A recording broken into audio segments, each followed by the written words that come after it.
The game was developed in 2010. The Mascoma Valley Health Initiative actually approached our lab and asked us to make a game about vaccination and disease spread. And they envisioned this game being played in classrooms and health fairs and so forth as a way to teach people about the benefits of vaccination.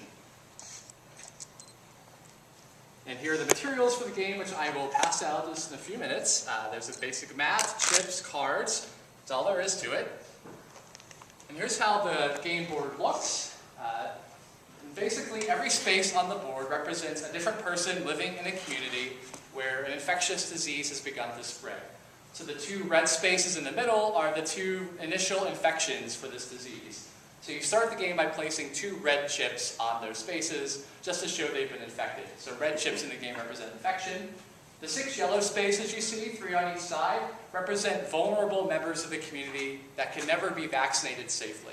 So they were meant to represent examples like babies, pregnant women, people with immunodeficiencies who cannot be vaccinated safely. It would actually harm them to receive a vaccination. So in the game, you can never vaccinate those 6 yellow spaces, so they're especially vulnerable to disease.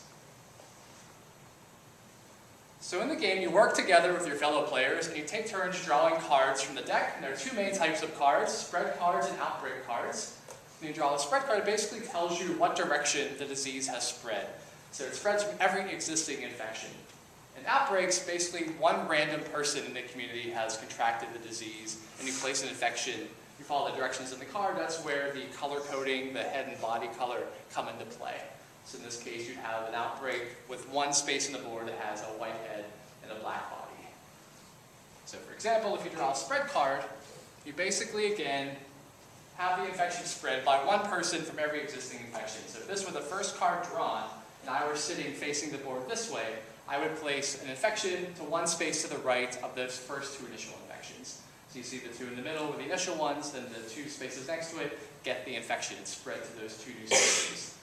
And after you place the spread, you're allowed to deploy vaccinations. You either have a choice of vaccinating 3 uninfected spaces, except for those yellow spaces. You can never vaccinate them. Or the other option, you could cure and vaccinate 1 infection. So instead of placing these 3 vaccinations, as you see on the screen here, I could have chosen to take 1 of the 4 red infections and cure it, then vaccinate it and replace it with a blue chip. So again, red chips are infections, blue chips are vaccinations.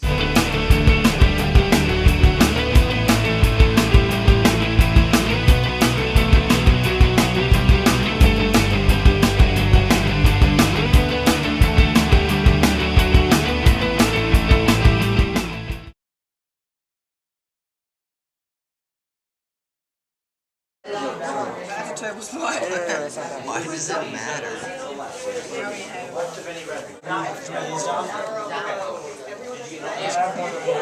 Yes, every existing. Okay, we're live at Dartmouth College.